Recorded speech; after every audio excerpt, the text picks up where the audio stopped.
Bismillahirrahmanirrahim. Assalamualaikum warahmatullahi wabarakatuh.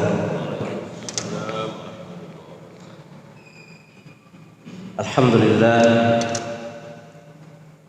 Alhamdulillahilladzi ahyana ba'dama amatana wa ilaihin nusyur. Allahumma salli ala Muhammadin wa ala alihi wa sahbihi ajma'in. Amma ba'd. Qala ta'ala in ahsantum ahsantum li anfusikum wa in asatum fa. Ibu bapak yang dirahmati Allah Subhanahu wa taala, alhamdulillah kita telah berada di 15 Ramadan. Kita setelah menikmati seperdua daripada Ramadan tahun ini. Tentu banyak hal yang sudah kita petik, hikmah-hikmah daripada puasa, hikmah-hikmah daripada qiyamul lail dan segala macamnya. Jamaah yang berbahagia, saya dari rumah sampai ke sini tuh pikiran saya kultum. Kuliah 7 menit. Pas ada meja saya lihat ternyata bukan kuliah 7 menit, kuliah 70 menit. Hadirin yang dirahmati Allah Subhanahu wa taala. Salah satu hikmah mungkin yang diri saya pribadi yang dipetik daripada puasa ini, bahwa ternyata kita manusia biasa ini kalau berpuasa ya lapar, haus. Ketika jam-jam sudah terik matahari, ya, sudah duhur, rasa lapar, ya, atau bahasa Bugisnya malupu, madeka, ujung-ujungnya mau matin roh. Jadi ada rasa lapar, rasa haus, sampai-sampai kadang-kadang kita keluar di pinggir jalan, ada penjual jalan kote kita mau beli. Lewat lagi sedikit ada penjual pisang hijau juga kita mau beli. Lewat lagi sedikit ada penjual esteller juga kita mau beli. Semua hampir kita mau beli ketika kita puasa, ketika menjelang berbuka. Anggaplah kita beli beberapa ya, sampai di atas meja itu penuh dengan menu berbuka puasa. Jalan kote satu kantong, satu piring. Ada mie pisang hijaunya, ada tuh mie estelernya, ada tuh mie dadarnya dan lain-lain sebagainya. Kira-kira semuanya yang ada atas meja ini Pak, Bu, habis kira-kira kita makan? Ternyata tidak. Tidak. Kalau kemampuan tenggorokan mungkin ya, tapi kemampuan penampungan ini yang terbatas. Paling segelas air putih, 2 biji kurma, atau 1 jalan kote, kita sudah kenyang. Tapi rasa ingin balas dendam itu ketika menjelang buka itu luar biasa. Kita sudah pikir, sebentar ini saya mau makan pisang hijau, sebentar ini kayaknya enak sekali nih makan esteller.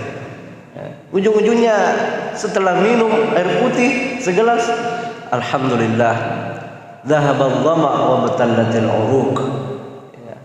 Rasa haus, rasa lapar itu sudah menghilang, kerongkongan sudah basah, alhamdulillah. Jamaah yang dirahmati Allah Subhanahu wa taala. Maka hikmah apa yang lagi yang kita bisa petik? Ternyata alladzi at'amahum min ju', di surah Al-Quraisy, bahwa ternyata ketika Allah hal-hal sepele ini saja Allah Subhanahu wa taala sangat memperhatikan kita.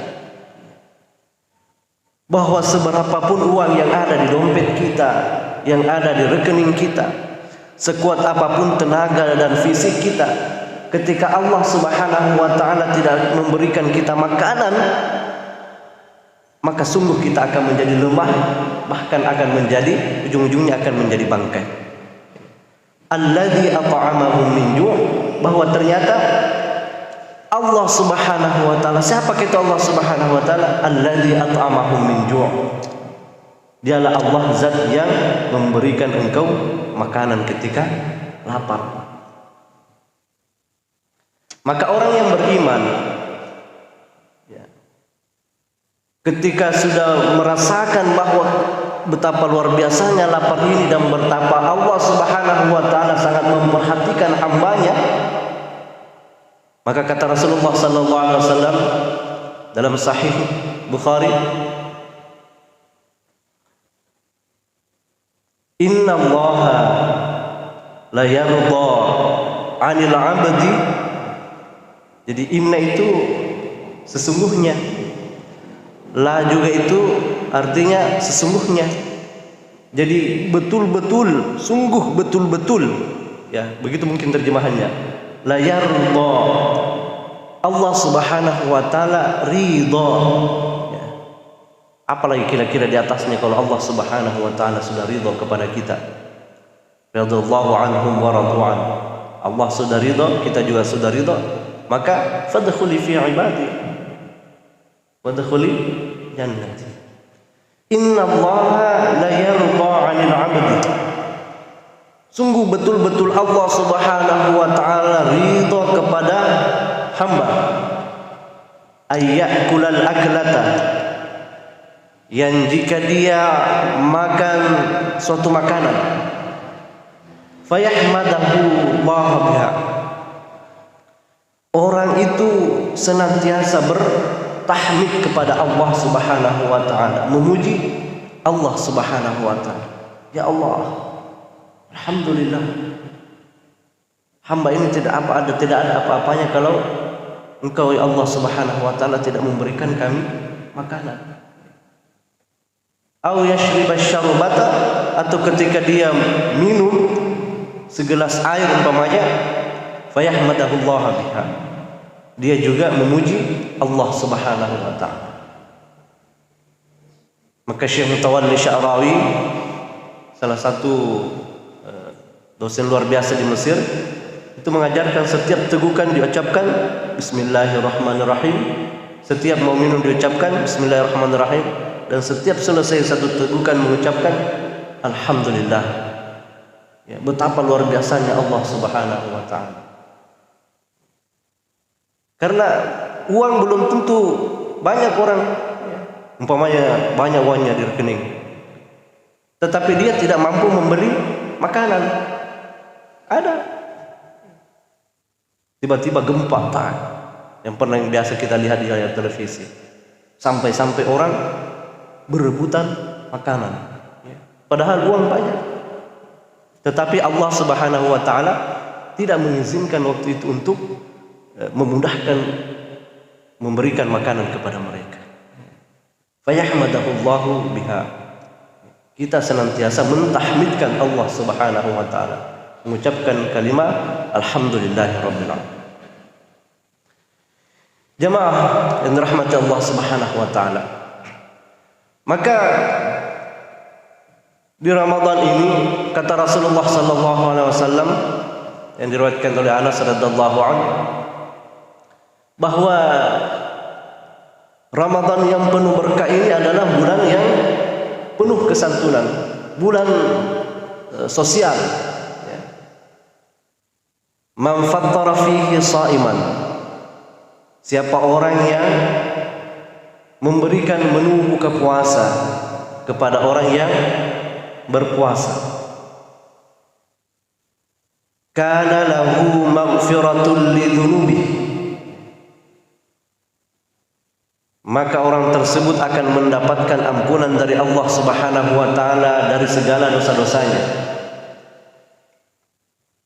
Kemudian yang kedua, wa itqa raqabatihi minan nar, orang yang memberikan menu buka puasa kepada orang yang berpuasa akan dijauhkan dari siksa api neraka. Wa kana lahu mislu ajri, dan dia juga mendapatkan pahala dari orang yang berpuasa. ayyanqusa min ghairi ajrihi syai'un, tanpa mengurangi pahala orang yang berpuasa. Jadi bayangkan kalau kita membawa menu buka puasa ke masjid ini, ibu-ibu, bapak-bapak, ada 3 ganjaran yang Allah Subhanahu wa taala berikan kepada kita. Maghfirahnya, ampunannya Allah Subhanahu wa taala, itqum minan nar, dijauhkan dari api neraka. Kemudian yang ketiga, diberikan pahala sama dengan orang yang berpuasa tanpa mengurangi pahalanya orang yang berpuasa. Luar biasa. Qulna ya Rasulullah, sahabat bertanya, ya Rasulullah, laisa kulluna ma yajidu an yufattar, tapi tidak setiap dari kami ini mampu memberikan menu buka puasa. Kita mau sekali memberikan menu buka puasa umpamanya di masjid, tapi ya uang di dompet kurang. Apa jawab Rasulullah? Qala Rasulullah sallallahu alaihi wasallam, inna Allah yu'ti thawaban. Ya, sesungguhnya Allah Subhanahu wa taala akan memberikan pahala ganjaran kepada orang yang memberikan buka puasa kepada orang yang berpuasa. Walaupun itu segelas susu, atau tamrah, atau sebiji kurma, atau syirbal ma, ataupun hanya segelas air putih. Berarti kalau 1 dos kita bawa air di masjid, berapa pahalanya? 1 dos berapa isinya? 40. Ya, jamaah yang dirahmati Allah Subhanahu wa taala. Jadi hikmahnya itu adalah menumbuhkan rasa sosial di dalam diri kita, bahwa betapa luar biasanya orang yang kita saja ini hanya dalam 1 Ramadan saja 30 hari maksimal diperintahkan untuk menahan makan dan minum. Bagaimana orang-orang yang ada di sekitar kita yang harus menahan makan dan minum, bukan karena dia, memang karena faktor ekonominya. Ada satu kisah, kalau tidak salah diriwayatkan oleh Abdullah bin Mubarak. Ada terjadi setelah haji, pelaksanaan ibadah haji, ada seorang ulama tertidur di Masjidil Haram. Tiba-tiba dia bermimpi, dia mendengar percakapan malaikat. Berapa orang yang naik haji tahun ini? Kata malaikat yang kedua, sekitar 300.000. Alhamdulillah, kata malaikat yang pertama. Apalagi kata malaikat yang kedua, tetapi yang 300.000 itu tidak ada yang diterima pahala hajinya. Tidak ada yang diterima pahala hajinya kecuali 1 orang. Seandainya bukan asbab 1 orang ini, maka pahala haji yang lain ini juga tidak diterima. Tapi untungnya ada 1 orang ini, sampai yang 300.000 ini diterima semua pahala haji.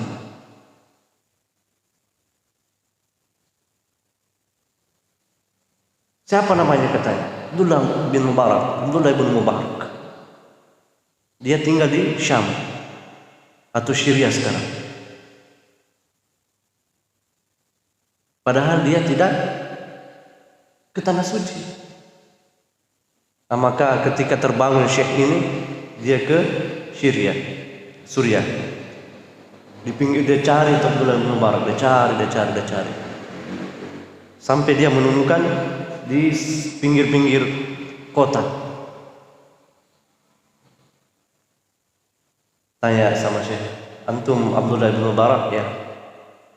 Saya penasaran. Ke tanah suci tahun ini? Tidak. Tapi saya penasaran. Justru namamu lah yang sering disebut oleh para malaikat yang bertugas di Makkah Al-Mukarramah, di tanah suci. Bahkan amalan apa sampai engkau saja tidak ke tanah suci tapi engkau dianggap orang yang sudah berhaji. Bahkan asbab hajimu ini semua orang yang berhaji diterima hajinya. Andaikan bukan karena engkau, maka orang yang berhaji tahun ini tidak ada yang diterima hajinya. Kata Abdullah bin Mubarak, sebenarnya wahai Syekh, saya mau sekali naik ke tanah suci. Saya mau sekali naik ke tanah suci. Sampai-sampai karena pekerjaannya adalah sol sepatu, ya, jahit sepatu, sandal. Setiap hari saya mengumpulkan, saya menyisihkan uang untuk menabung, untuk naik ke tanah suci. Sampai sekian tahun berkumpul sekian dirham dan cukup untuk saya bawa ke tanah suci. Tapi tiba-tiba satu malam, wahai Syekh, istri saya hamil muda dan dia mencium bau masakan yang paling lezat sekali. Lezat sekali sampai istrinya tidak mampu menahan dan dia memerintahkan suaminya untuk mencari sumber makanan ini untuk dia beli. Maka dicarilah suaminya, dicari sampai dia menemukan sebuah gubuk yang hampir rubuh. Dindingnya sudah robek-robek semua, kelihatan orang dari dalam.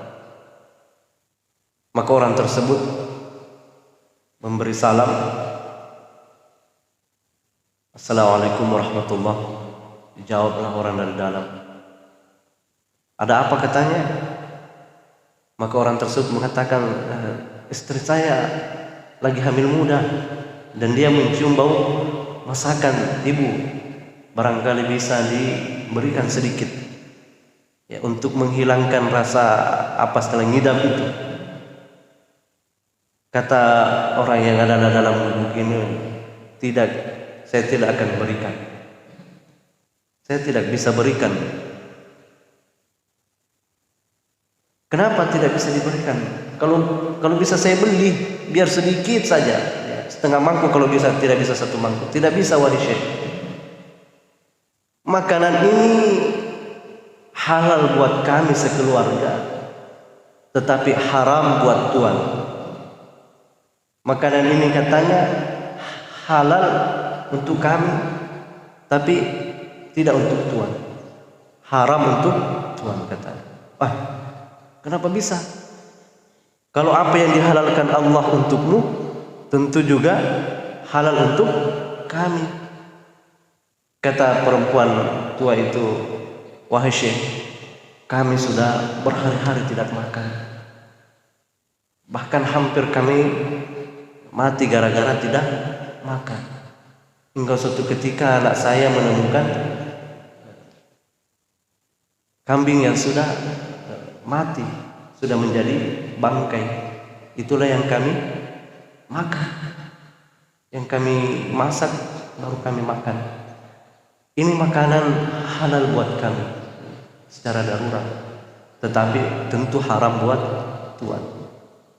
Maka kontan dia meneteskan air matanya dan kembali pulang. Dia beritahu istrinya bahwa kejadiannya seperti ini, tabungan hajinya yang sekian puluh tahun dia simpan untuk setiap mendengarkan kalimat labbaik Allahumma labbaik la syarika laka labbaik, hatinya terenyuh untuk naik ke tanah suci, termotivasi lagi untuk menabung, menyisihkan uangnya untuk naik ke tanah suci. Tiba-tiba di saat itu, di malam itu, dia dengan spontan membawa semua tabungan tersebut kepada tetangganya itu untuk dia berikan. "Ini tabungan saya sekian dirham yang seharusnya saya berikan, saya kos naik haji saya, tetapi saya ikhlas berikan untuk ibu." Amalan inilah yang membuatnya dia, jiwa sosialnya inilah yang membuat dia dicatat sebagai orang yang haji mabrur. Jemaah yang dirahmati Allah Subhanahu wa taala. Kita kembali sampai jam berapa? Jam berapa? Nggak lama-lama ini. Tidak apa mungkin saya sambung sedikit. Iya. Kita kembali. Bahwa salah satu bentuk ibadah itu adalah ibadah sosial, kepekaan terhadap saudara-saudara kita yang lain, kepekaan terhadap saudara-saudara kita yang lain. Maka jangan pernah berpikir bahwa harta yang ada dalam harta yang dititipkan oleh Allah Subhanahu wa taala itu semuanya milik kita. Uang yang ada di rekening itu belum tentu semua milik kita. Mobil, kendaraan, harta benda, warisan dan lain sebagainya belum tentu milik kita. Yang murni milik kita itu cuma 3. Apa itu? Yang kita makan sampai habis, itu pasti milik kita. Yang kedua, yang kita gunakan sampai hancur, itu pasti milik kita. Pakaian ini sampai robek apa dan sudah tidak bisa pakai, itu baru milik kita. Yang lainnya itu belum tentu. Kemudian yang ketiga adalah apa yang disedekahkan di jalan Allah Subhanahu wa taala. Selain 3 ini belum tentu milik kita. Ibu-ibu yang banyak emasnya belum tentu milik ibu, belum tentu. Bisa jadi milik istri keduanya nanti bapak. Saya kira demikian. Saya kira untuk subuh kali ini demikian. Sebelum saya tutup, ada satu hadis Rasulullah sallallahu alaihi wasallam, istaghfiru min arba'ati hisal. Perbanyaklah ketika menjelang buka puasa itu 4 hal. Khaslatani tardawna bihima rabbukum. 2 hal yang pertama itu Allah Subhanahu wa taala ridha kepadamu. Wa khaslatani la ghina bikum anhuma. Kemudian yang kedua lagi itu engkau memang sangat membutuhkan. Fa ammal khaslatani tardawna bihima rabbukum. Adapun 2 hal yang pertama yang Allah Subhanahu wa taala ridha kepadamu adalah fasyahadatu an la ilaha illallah. Engkau senantiasa mengucapkan kalimat la ilaha illallah. Wa tastaghfiruna, senantiasa, yang kedua lagi senantiasa meminta ampun kepada Allah Subhanahu wa taala. Jadi asyhadu an la ilaha illallah wa astaghfirullah. Wa ammal latani la ghina ankum bihima. Kemudian yang kedua lagi yang engkau sangat butuhkan adalah tas'alunal jannah. Engkau meminta kepada Allah Subhanahu wa taala surganya. Wa ta'uduna minan nar. Kemudian yang kedua lagi yaitu engkau minta dihindarkan dari api neraka. Ya. Maka ini yang sering kita dengar kalau menjelang berbuka puasa, ya. Asyhadu an la ilaha illallah, astaghfirullah, as'aluka ridhaka wal jannah, wa na'udzu bika minan nar. Saya kira demikian untuk subuh kali ini. Lebih dan kurangnya mohon dimaafkan. Kalau ada yang benar itu datangnya dari Allah Subhanahu wa taala. Kalau ada yang salah itu dari diri saya pribadi. Saya kira demikian. Ihdinas siratal mustaqim. Assalamualaikum warahmatullahi wabarakatuh. Dipersembahkan oleh Yayasan Haji Muhammad Cheng Ho Sulsel dan Takmir Masjid Muhammad Cheng Ho Goa.